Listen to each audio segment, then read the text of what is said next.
Pancasila ini kenapa kemudian diterima secara aklamasi oleh sidang BPUPK, kan gitu ya. Jadi Pancasila memang diterima secara aklamasi, ya. Banyak tokoh yang menyatakan itu, para pelaku sejarah. Kenapa? Karena pertama Soekarno memasukkan sila ketuhanan yang Maha Esa di dalam usulan Pancasilanya, Pak. Gitu, Pak. Gitu. Bapak Ibu sudah tahu belum informasi ini? Bahwa Soekarno lah tokoh yang pertama kali mengusulkan sila ketuhanan yang Maha Esa. Sudah tahu, Pak? Ya? Sudah tahu belum, Pak? Menurut saya belum, ya kan? Menurut saya belum. Kenapa? Karena pertama informasi yang ada di dalam buku-buku pelajaran itu Soekarno hanya mengusulkan ketuhanan titik, betul ya? Ya kan, Pak? Lalu yang kedua malah para penulis, bagian penulis di era Orde Baru menulis gagasan Soekarno tentang ketuhanan itu bukan ketuhanan yang Maha Esa, tapi ketuhanan yang berkebudayaan. Yang kemarin sempat ramai di kontroversi rancangan undang-undang haluan ideologi Pancasila, betul nggak? Ya, Pak? RUU HIP yang tahun berapa itu ketika saya ikut, bukan ikut merumuskan, ya, ikut mengkritisi, itu kan ada ciri pokok Pancasila, betul nggak, Pak? Ya kan? Ciri pokok Pancasila itu Trisila. Trisila itu yang diusulkan oleh Soekarno. Nah, Trisila itu isinya di RUU itu, ya. Yang pertama sosionasionalisme, yang kedua sosiodemokrasi, yang ketiga ketuhanan yang berkebudayaan. Nah, ketuhanan yang berkebudayaan ini artinya apa? Artinya ini adalah usulan Soekarno pada tanggal 1 Juni. Ketuhanan yang berkebudayaan, bukan ketuhanan yang Maha Esa. Nah, sekarang kita cek pidatonya, kan gitu. Itu ya. Nah, seperti apa Bung Karno mengusulkan sila ketuhanan di tanggal 1 Juni itu? Mari kita, ini namanya tadarus, ya Bapak Ibu ya.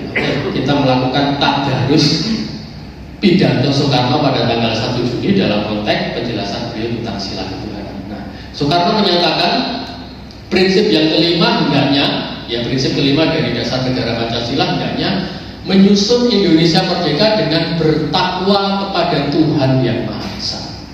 Nah, jadi malah justru apa, Pak? Bertakwa, ya, bertakwa kepada Tuhan yang Maha Esa. Makanya ketika saya ceramah seperti ini di pesantren Ruki miliknya Ustadz Abu Bakar Ba'asyir itu, saya sampaikan ke para asatidz mujahid itu, Pak. Daulah Islamiyah itu saya sampaikan sebenarnya sila kelima yang diusulkan oleh Soekarno pada tanggal 1 Juni adalah ketakwaan.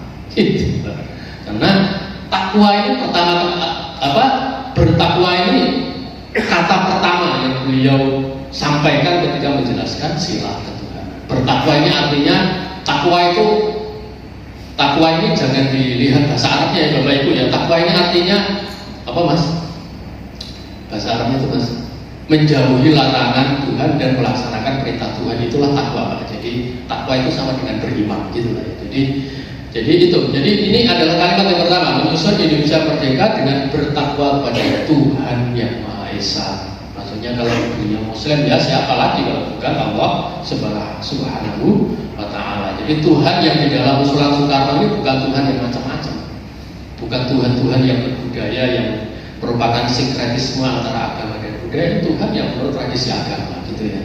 Nah, lalu prinsip ketuhanan, bukan saja bangsa Indonesia bertuhan, tetapi masing-masing orang Indonesia hendaknya bertuhan, Tuhannya sendiri-sendiri. Jadi meskipun beliau memang pertama kali mengusulkan keimanan sesuai dengan agamanya, tetapi kan ini adalah prinsip ketuhanan dari negara, kan gitu kan. Nah, prinsip ketuhanan dari negara itu kan berarti memayungi semua agama, memberikan kebebasan pada warga negara untuk bertuhan sesuai dengan agamanya masing-masing, gitu ya. Yang Islam sesuai dengan agamanya masing-masing, Kristen, Buddha, gitu ya. Segenap rakyat Indonesia bertuhan secara kebudayaan, yakni dengan tiada egoisme agama. Nah, ini mungkin ya pertama kali disalahpahami, dan itu ya. Jadi bertuhan secara kebudayaan itu artinya bertuhan secara berbudaya, tanpa egoisme keagamaan, ya. Artinya kita beragama tidak secara egoistik dengan mengkafir-kafirkan umat beragama lain. Dan hendaknya negara Indonesia satu negara yang bertuhan. Jadi Jadi usulan Soekarno tentang ketuhanan itu bukan hanya untuk manusia, tetapi negara Indonesia adalah negara yang bertuhan. Next. Nah ini di kalimat pertama ya. Lalu di kalimat yang kedua, marilah kita amalkan jalankan agama baik Islam maupun Kristen dengan cara berkeadaban. Apakah cara yang berkeadaban itu? Hormat menghormati.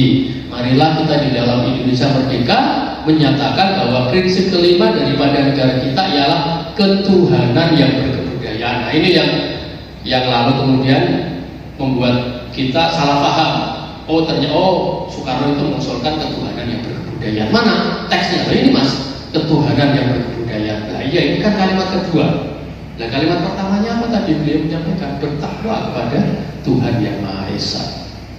Ketuhanan yang berbudi pekerti luhur, ketuhanan yang hormat menghormati satu sama lain.